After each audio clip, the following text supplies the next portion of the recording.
Karina, tell me a little bit about what Quicksilver does for universities and business schools. I think academic material in general has very specific needs because these are documents that are going to be read many times, first of all.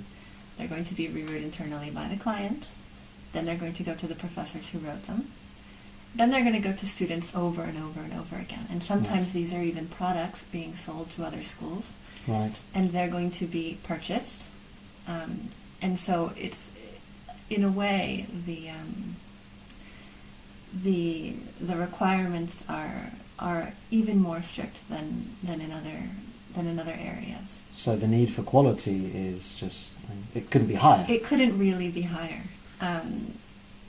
And specifically, for example, for case studies, which are, in the end, a product that many business schools are looking to sell in the long term, as a long-term project, if not in the immediate future. The work we put into it is really much more long-term in terms of how the life of this product and how many times this is going to be read. Right. Do these documents get reviewed all the time? I can imagine that both mainly the people who wrote them in the first place are producing revisions and new versions of these case studies, academic papers all the time. So how does Quicksilver handle that? Yes, one very common request from business schools particularly is for documents to be updated. For example, if you're talking about case studies, in the case of a company story taking place in 2005, these documents are constantly being recycled, like I said.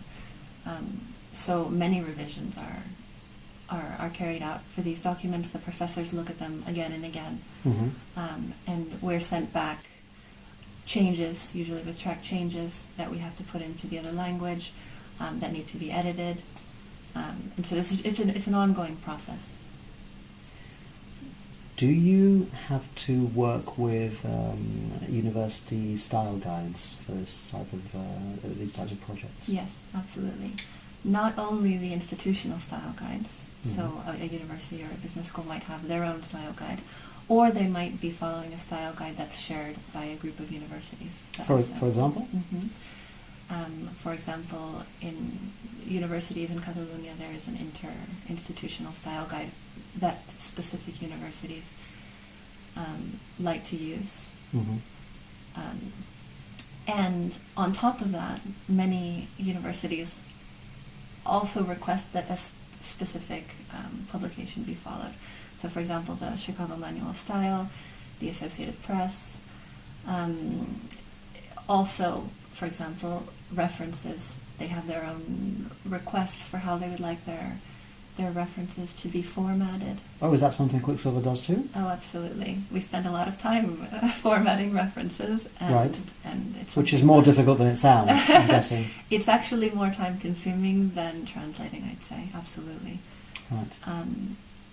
I think editing in general, actually, a common misconception is that editing is very quick. When in reality, if you're rewriting, which is what editing can be sometimes, it can take just as long as translating. Particularly if you're editing text written by a non-native speaker of English? Exactly. We do edit a lot of text written by non-native speakers, a lot of text written by Spanish speakers with a very high level of English, but whose work needs polishing. But we also edit a lot of work done by native speakers as well, because basically things, in order to go to print, at least need to be proofread.